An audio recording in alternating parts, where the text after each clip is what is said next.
네, 6월이 코앞입니다. 이분을 모시고 시장 방향성에 대해서 들어보는 시간을 갖도록 하겠습니다. 서강대학교 경제대학원 김영익 교수입니다. 교수님 안녕하십니까? 네, 어서 오세요. 안녕하십니까? 제 기억으로는 주식시장을 억누르는 게 금리에서 경기로 전환될 거다라는 말씀을 쭉 해오신 것 같은데요. 예. 최근 그렇게 되는 것 같아요. 그런데 연준의 스텝이라든지 아니면 예. 한국은행 스텝은 그에 대해서 좀 부합한다고 보십니까? 예, 지금 연준이나 한국은행이 금리를 인상하고 있는데요. 예, 저는 늘상 말씀드리는 게 한국은행 연준보다 시장이 더 똑똑하더라. 그래서 한국은행 연준이 뭐 금리 기준금리 몇 퍼센트 올리는 것보다는 시장 금리가 더 중요하더라. 이런 말씀을 드리고 싶습니다. 예, 그래서 뭐 대표적인 시장 금리인 국제 10년 수익률이 그동안 많이 올랐고 뒤따라 연준이나 한국은행 금리 올리고 있는데요. 예, 제가 보기에는 시장 금리 10년 국제 수익률이 미국이나 우리나라 거의 정점을 지나고 있는 것 같습니다. 네, 그래서 그것이 정점을 지나고 있다는 것은 10년 국제 수익률은 미래 경제성, 미래 물가가 들어 있으니까요. 앞으로 경제 성장률은 둔화될 것이다. 그래서 현재 물가 상승, 금리 인상이지만은 그 시장 금리가 시사하는 것은 앞으로 갈수록 물가 금리 이런 것보다는 경기가 더 시장의 관심사가 될 것이다. 그렇게 보고 있습니다. 네, 말씀 중에 참 시장이 가장 똑똑하다. 예. 그래서 우리가 시장 금리를 봐야 된다는 말씀이 좀 와닿는데요. 사실 지난해부터인가요? 계속해서 금리가 오를 것 같다라는 말씀을 주셨던 게 또 꽤 적중했어요. 예. 근데 최근에 들어서는 또 금리가 내려갈 거다. 경기 때문에 금리가 피크아웃일 거다라는 말씀을 주시니까 저희가 좀 더 고무적인 것 같습니다.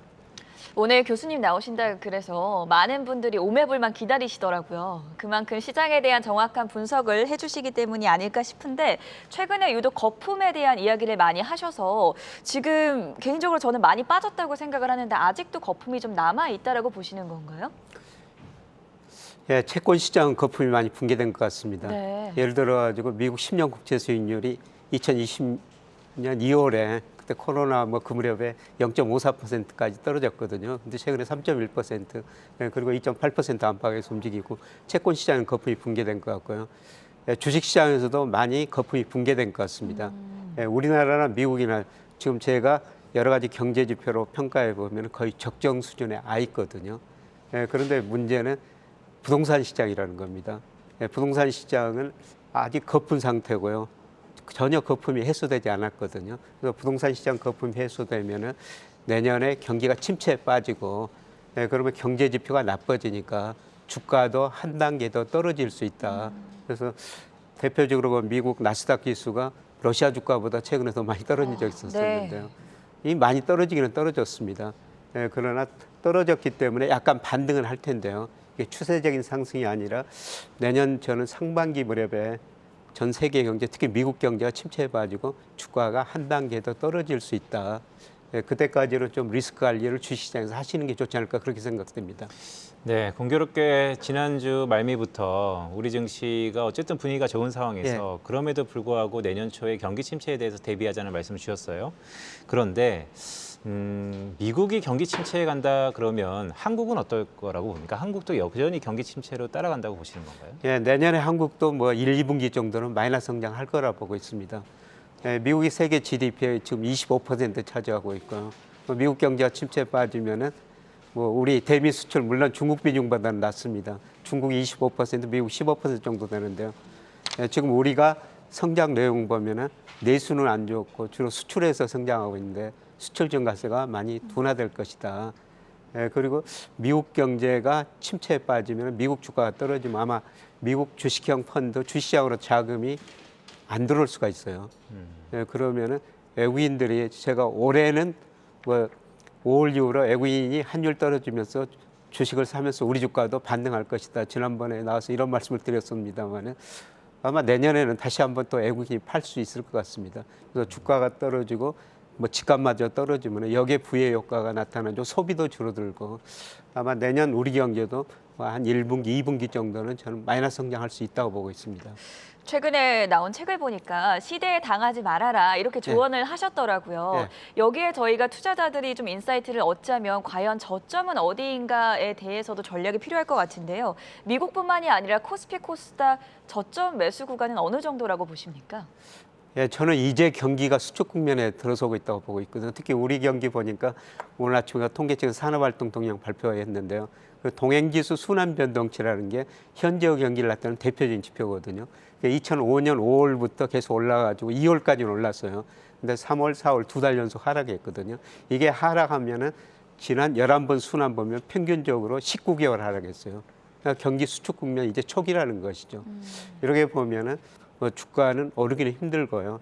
그래서 뭐 저는 뭐 5월에서 뭐 9월 사이 이 무렵에는 한번 반등하리라고는 보고 있는데요. 이게 상승 추세로 전환된 게 아니라 많이 떨어진 거에 대한 일정 수준의 반등이라고 보고 있고요. 이런 경기 상황을 고려하면은 내년 상반기 무렵에 한 번 더 떨어질 수 있을 것이다. 예, 그 정도는 뭐 주가 지수가 얼마까지 떨어질 수는 할 수는 없지만요. 예, 저는 뭐 10% 정도는 현 수준에서 더 떨어질 수 있다 그렇게 보고 있습니다. 네, 현 수준에서 지수 자체가 10% 정도는 더 떨어질 수 있다는 말씀을 주시면서도 사실 9월까지면 추석이지 않습니까? 예. 추석까지는 기술적 반등을 또 예견하셨어요. 예. 최근 윤석열 정부가 추경도 있고요. 예. 그럼 이렇게 기술적 반등이 있었을 때 아무래도 한국 주식의 대형주라고 할 수 있는 삼성전자는 또 어느 정도의 비중을 가져가야 될까요? 뭐 삼성전자도 한 10% 정도는 오를 수 있다 이런 말씀을 드렸는데요. 네. 예, 제가 그 5월 이후로 좀 우리 주가가 반등할 것이다. 그건 두 가지였거든요. 예, 첫 번째 4월 수출이 일평균 수출이 뭐 내일 발표돼야지 또 결과를 알 수가 있습니다만은 5월은 4월 수출보다 좀 증가할 것이다. 예, 그리고 환율이 얼마 전에 원달러 환율이 1,290원 근처까지 갔었는데요. 예, 앞으로가 달러 가치가 떨어지면서 환율이 떨어지고 우리 환율이 떨어지면 즉 원화 가치가 오르면 외국인이 주식을 샀다는 거죠. 외국인이 주식을 사면서 우리 주가가 오를 것이다. 예, 그러면서 뭐 외국인이 우리 주식을 사면 한국의 1등주 특히 삼성전자 같은 주식을 살 것이다. 예, 그래서 9월 정도까지 보면요. 뭐 여기서 한 10% 정도는 오를 수 있다고 보고 있습니다. 뭐 코스피도 그 정도는 오를 수 있다고 생각하고 있고요. 환율의 경우에는 지금 물가 정점론이 나오고 또 위안화도 어제 소폭 강세를 보여주면서 17원 넘게 떨어졌고요. 오늘도 역시나 하락세 이어가고 있습니다. 이런 환율 움직임 보면서 삼성전자에 대해서 매수 구간 잡아봐도 좋다라고 조언을 주셨고요.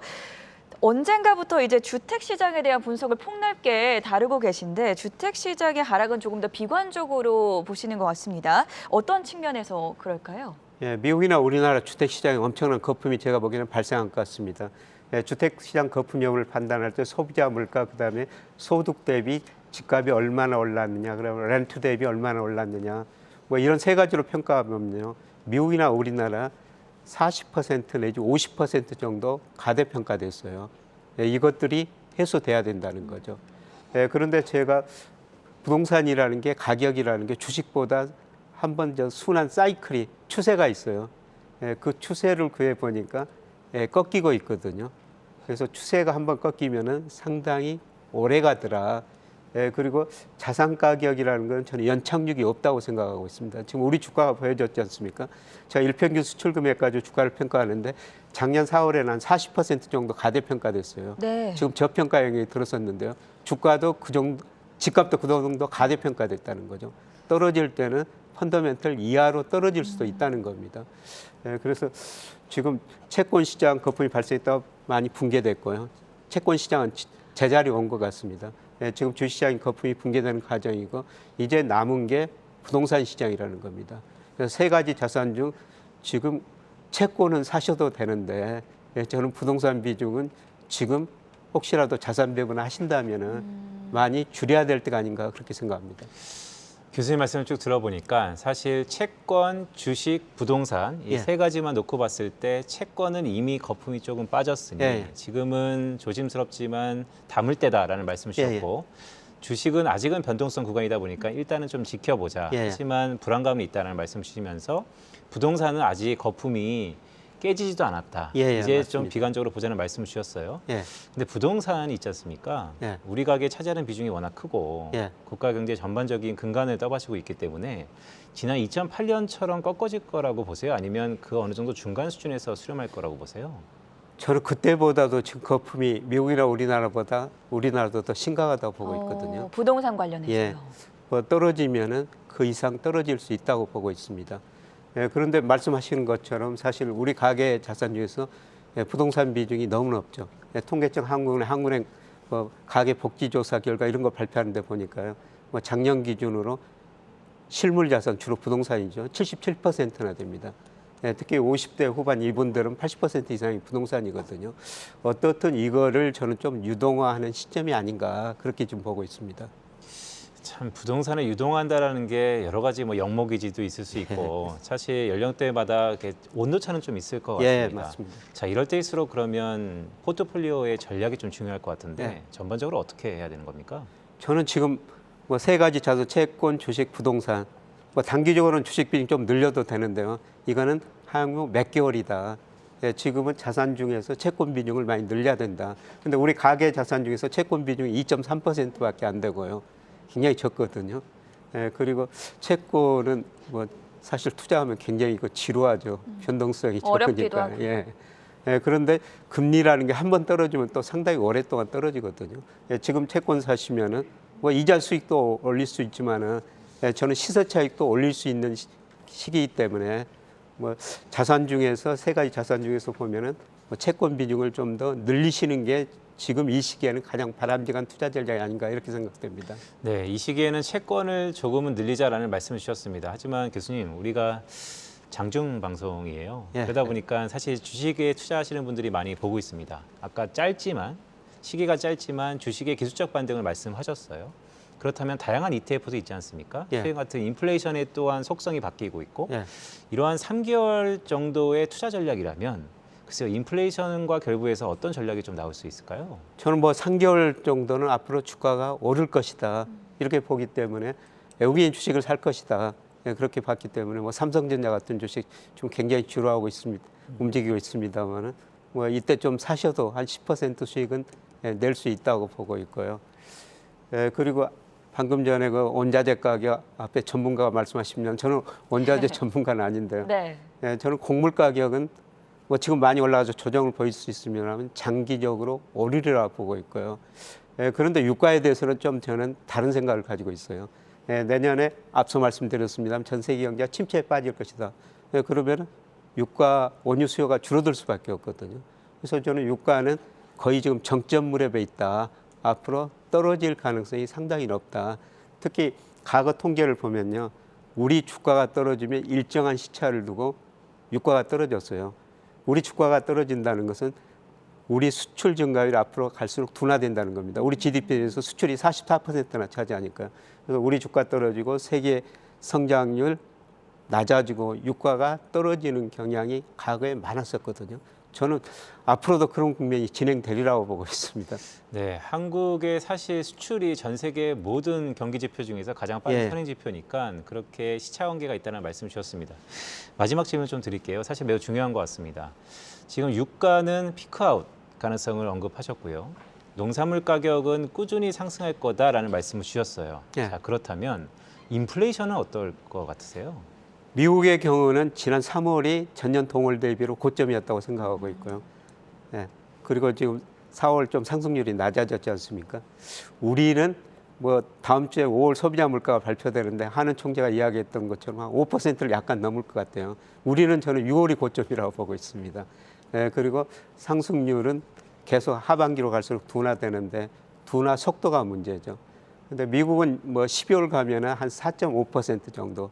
지금 8.3%니까 4월 8.3%니까 4.5%는 지금보다는 낮은 수준인데요. 물론 연간으로 보면은 뭐 5% 이상이라고 볼 수가 있는데 갈수록 상승률이 낮아지고 내년에는 2, 3%대 접근해 가리라고 보고 있습니다. 우리도 연말 가면은 뭐 한 4%, 내년 가면은 2% 초반 정도까지 떨어지리라고 보고 있습니다. 네, 채권과 주식 그리고 부동산 시장까지 마지막으로 인플레이션에 대한 여러 가지 분석들 내용까지 자세하게 들어봤습니다. 오늘은 서강대 경제대학원의 김영희 교수와 함께했습니다. 대단히 고맙습니다. 예, 고맙습니다.